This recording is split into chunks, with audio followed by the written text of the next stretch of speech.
Récit Overnote. La machine qui râle. On raconte qu'au bord d'un ancien chemin de fer, il y avait une machine immense, une vieille presse à vapeur qui servait autrefois à tailler les rails. Personne ne s'en servait plus, mais elle continuait de vivre à sa manière.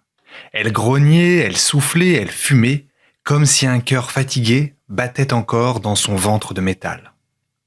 Un petit renard, curieux comme tous les jeunes renards, décida un jour qu'il allait la réparer. Il trouvait ce bruit insupportable. Il disait « Une machine devrait chanter, elle devrait faire un son juste, pas ça ». Alors chaque matin, il revenait. Il resserrait un boulon, il poussait une tige, il polissait un rivet, il recousait un morceau de tuyau avec des brindilles et du fil. Il faisait tout ce qu'un renard peut faire pour soigner une chose bien plus grande que lui. Et la machine continuait de râler. Parfois même plus fort. Le renard s'agaçait, il voulait qu'elle soit douce, calme, harmonieuse. Il voulait qu'elle chante comme les couloirs de vent ou comme les pierres chaudes qu'on touche en été. Mais la machine ne voulait rien entendre.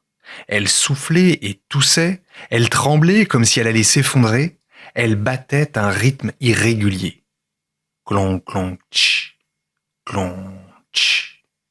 Un soir, alors que le petit renard tapait de toutes ses forces contre une plaque pour régler son souffle, une vieille tortue qui vivait dans le fossé voisin leva la tête. « Pourquoi fais-tu ça ?» demanda-t-elle. « Parce qu'elle ne va pas bien. Elle fait un bruit affreux, » répondit le renard, essoufflé. La tortue regarda la machine comme on regarde un vieil ami. « Elle fait ce bruit depuis que je suis petite. Et je suis vieille, très vieille. » Elle posa une patte ridée sur le métal chaud. « Ce que tu entends, jeune renard, ce n'est pas une machine qui souffre, c'est une machine qui fonctionne. C'est sa voix. » Le renard fronça les sourcils. « Mais alors, pourquoi grogne-t-elle » La tortue rit, un rire qui faisait autant de bruit que les feuilles sèches. « Parce que toutes les machines grognent, jeune ami. Les rails vibrent, les roues grincent, les voiles claquent, les cœurs aussi parfois. Ce sont les bruits du monde. Tu ne peux pas leur demander de chanter comme tu le veux, tu dois apprendre la musique qu'ils font déjà. » Le renard sentit ses oreilles chauffer de honte. « Alors, je ne peux rien réparer ?»« Oh, si !» répondit la tortue.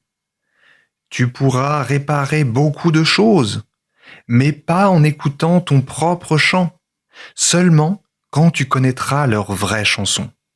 Quand tu sauras ce qui est normal, tu sauras ce qui ne l'est pas. » Elle s'éloigna lentement, laissant le renard seul avec la machine. Cette nuit-là, pour la première fois, le petit renard ne toucha à rien. Il s'assit simplement contre le métal tiède, ferma les yeux et écouta. Clon, clon, tch, clon, tch. Le bruit n'était pas doux, il n'était pas beau, mais il était juste. Juste comme un vieux cœur qui continue, juste comme la terre qui respire. Et c'est en écoutant ce juste qu'il finit par entendre, très loin, très faible, un autre son. Une note qui n'appartenait pas au souffle de la machine, une irrégularité, un manque. Le lendemain, il savait enfin quoi réparer.